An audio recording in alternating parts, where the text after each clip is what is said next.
प्रश्न 10 और 250 के बीच में 4 के कितने गुणज है। इस प्रश्न में हमें 10 और 250 के बीच में 4 के कितने गुणज है यह बताना है। इस प्रश्न को हल करने के लिए हम लिखेंगे हल और उसके बाद में लिखेंगे 10 और 250 के बीच में 4 के गुणज की सूची निम्न है। तो हम क्या करेंगे, 10 और 250 के बीच में 4 के जितने भी गुणज है उसकी सूची यहाँ पर बना लेंगे। ठीक है, और वो सूची बनाने के लिए हम क्या करेंगे, सबसे पहले एक रफ पेज लेंगे। ठीक है, और उस रफ पेज में हम क्या करेंगे, 10 और 250 के बीच की संख्याएं लिख लेंगे। 10 और 250 के बीच की संख्याएं पहले लिख लेंगे। ठीक है, तो 10 और 250 के बीच की संख्याएं मतलब 10 के बाद, ठीक है, तो क्या आ जाएगा 11, 12, ठीक, 13, इस तरह से आगे चलता जाएगा। और 250 के बीच मतलब क्या आ जाएगा 249। ठीक है, तो 11, 12, 13 और 249 में से 4 की जो गुणज है उनको हमें लिखना है। 4 के गुणज मतलब 4 का गुणा करने पर बनी हुई संख्याएं। अगर संख्या 4 का गुणा करने पर बनी है मतलब उसमें 4 से भाग भी चल जाएगा। ठीक है, तो 4 का गुणज मतलब 4 से विभाज्य होने वाली संख्या, एक ही बात हो गई। ठीक है, तो यहाँ पर हम क्या करेंगे, इसमें से 4 से जो विभाजित होने वाली संख्याएं हैं उनको ले लेंगे और इसके लिए हम क्या करेंगे, 4 का भाग लगाकर सब में या तो चेक कर सकते हैं या फिर हम क्या करेंगे, सबसे पहली वाली संख्या में 4 से भाग लगा लेंगे। ठीक है, तो 11 में 4 से भाग लगा लो। ठीक है, 4 का भाग देंगे, 4 के पहाड़े में 11 नहीं आता है, कितना आता है 8 आता है। कितनी बार में, 2 बार में 8 आ जाएगा। ठीक है, माइनस कर दो, कितना आ जाएगा, 11 में से 8 माइनस करेंगे तो 3 आ जाएगा। अगर ये 3 नहीं होता तो ये 11 4 से विभाजित हो जाता।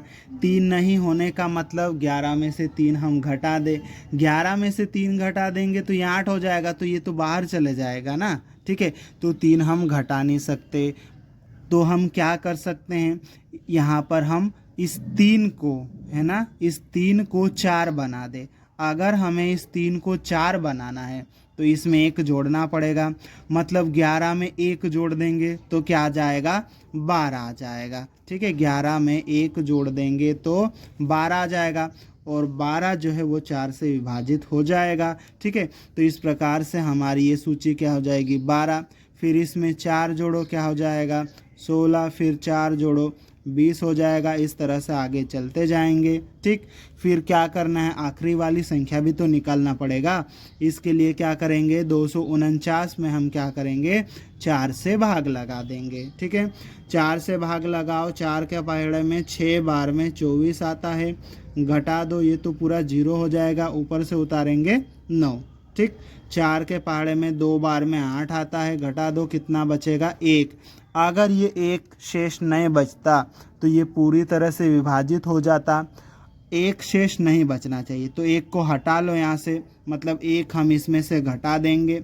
249 में से 1 घटाएंगे तो कितना आ जाएगा, 248 आ जाएगा। ठीक है, इस प्रकार 4 से विभाज्य संख्याएं क्या क्या हो जाएगी, 12, 16, 20, और आखिरी में 248। ये क्या है, 4 के गुणज। ठीक है, अतः 4 के गुणज की सूची हम यहाँ पर लिख लेंगे।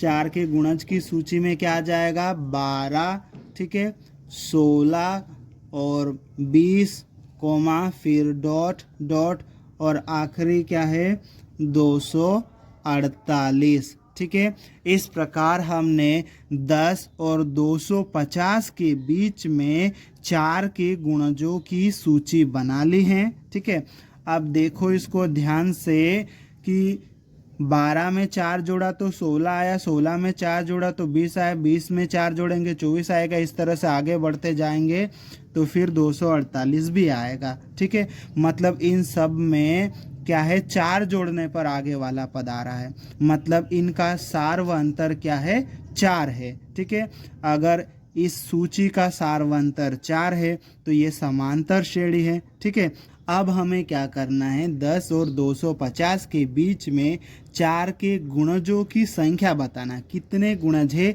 यह बताना है। ठीक है, इसके लिए क्या करना पड़ेगा, हमें इस समांतर श्रेणी के कितने पद है, पदों की संख्या कितनी है इसमें ये निकालना होगा। ठीक है, इसके लिए हम क्या करेंगे, लिखेंगे यहाँ पर और उसके बाद में सबसे पहले तो निकाल लेंगे प्रथम पद ए। तो इस समांतर श्रेणी का प्रथम पद कितना है, 12 है। ठीक है, और उसके बाद में हम क्या निकालेंगे, सार व अंतर डी। तो इसका सार व अंतर कितना आएगा, 16 में से 12 घटा लो, या फिर 4 के गुणज है ये हमें मालूम है। ठीक है, तो 4 ही इनका सार व अंतर होगा, तो इनका सार व अंतर डी बराबर 4 हो जाएगा। ठीक है, एक और चीज़ हमारे पास में है क्या, 248 अंतिम पद है, तो यहाँ हम लिख लेंगे अंतिम पद L बराबर 248। ठीक है, और उसके बाद में ये जो अंतिम पद L है इसका तो एक सूत्र होता है, A प्लस कोष्टक के अंदर n-1 गुणित D, और ये बराबर का चिन्ह और बराबर के उधर 248। अब हम इसमें A और D का मान रखेंगे और आगे इसको सोल्व कर लेंगे।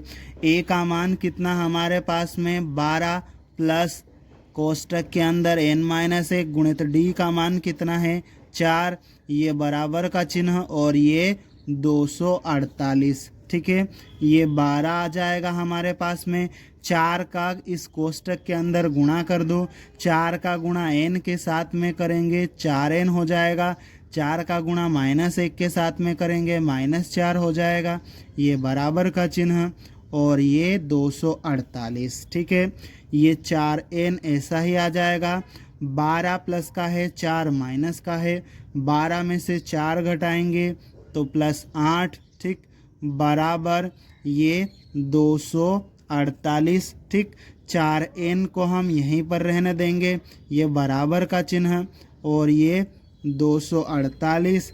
इस 8 को हम बराबर के चिन्ह के इधर से उठाकर उधर भेजेंगे, इधर ये प्लस का है, बराबर के चिन्ह के उधर जाएगा तो माइनस का हो जाएगा। ठीक है, अब ये 4n बराबर 248 माइनस 8 कितना होगा, 240। अब यहाँ पर हमें n का मान निकालना है और n के साथ में 4 चिपका हुआ है, मीन्स गुणा में है, तो बराबर के उधर जाएगा तो 240 के बटे में चले जाएगा। ठीक है, तो यह आ जाएगा n बराबर 240, इसके बटे में आ जाएगा 4। ठीक है, अब 240 में 4 से भाग लगाएंगे तो n का मान कितना आ जाएगा, 60 आ जाएगा। ठीक है, इस प्रकार हमें n का मान कितना मिल गया, 60, मतलब 10 और 250 के बीच में 4 के गुणजों की संख्या कितनी है, 60।